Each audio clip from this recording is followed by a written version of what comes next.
Hi everyone, I'm Dan Minson, the lead candidate for Sustainable Australia Party for the WA Upper House.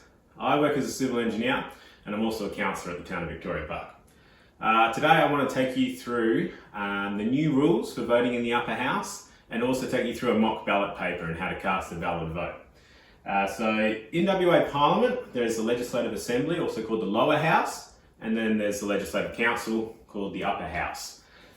So recently there's been changes to the voting rules of the Upper House. There used to be 6 regions over WA. I apologise for my map of WA.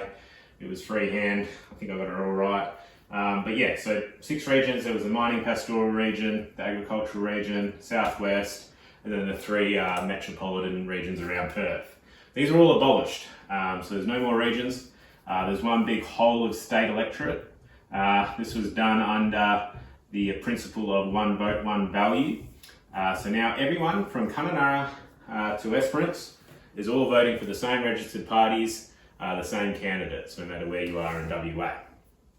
So that's a big change. The other big change is the change to the quota. So the quota is the percent that you need to win one seat. It used to be 14.3% of the vote. So now it's dropped dramatically to 2.6%. So you need 2.6% of the vote to win one seat in the WA Upper House now. This is a great opportunity for minor parties like the Sustainable Australia Party. So it will mean that the Upper House and the crossbench has more minor parties which reflect voters' intentions better. The other big change is the abolishment of the group voting ticket, which means political parties won't be doing deals with each other on preferences. It's all up to the voter. The voter does their preferences exactly like they want to. So I recommend everyone does their own research, look at the policies, look at the candidates, and vote for the parties that align best with their views. I'm going to switch this around now and I'll take you through the ballot paper, so stay with me. Alrighty, this is how the Upper House ballot paper looks. I've had to cut it off to the right and below. So like I said, this is for the whole of state electorate. We've got the parties above the line here and we've got the candidates below the line. I'm not trying to pull a quick one and put Sustainable Australia Party first here. We were actually lucky enough to draw the first spot in the ballot draw, if you'd believe it, and this is the other parties in order. So I haven't done anyone any favours here. So yeah, the ballot paper will continue off to the right. There's the 12 registered parties which will all appear first in random order.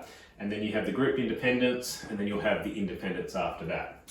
Below the line, you'll have all the parties' candidates and all the groups' candidates listed below the parties. So you can vote one of 2 ways. You can vote above the line or below the line. You can't do both. If you do both, it's an invalid vote, so don't do that. So the minimum you have to do if you're voting above the line is to put a 1 next to your preferred party. That's it. That's a valid vote right there. That's done. What you can do though is you can start to number more parties in your order of preference. So just to be fair here, I'm just going to go 2, 3, 4. This is also a valid vote. So you need to do at least 1 or more. You could number all the parties, all the group independents above the line. That's still a valid vote, but you need to do at least 1. You don't have to follow a party's how to vote card. Parties aren't doing preferences like I mentioned. I recommend all the voters do their own research, look at the minor parties, look at their policies, and make up your own mind, do your own research. Don't follow anyone's direction. If you want to vote below the line, this is for the really keen people. Most people vote above the line. If you vote below the line, you've got to start numbering candidates. There's about 160 candidates running in the Upper House, but you need to number at least 20 of them. So you can start numbering the candidates below the line. You don't have to do it for all the one party. You can jump and change in any order you'd like, but you need to do at least 20, and that's how you vote below the line. So that's kind of the basics of voting in the Upper House. Like I said, most people will vote above the line, and you need to do at least a 1 next to your preferred party. If you've got any questions, please let me know. The rules get confusing as it changes between the federal election. All the different states are different, local government's different.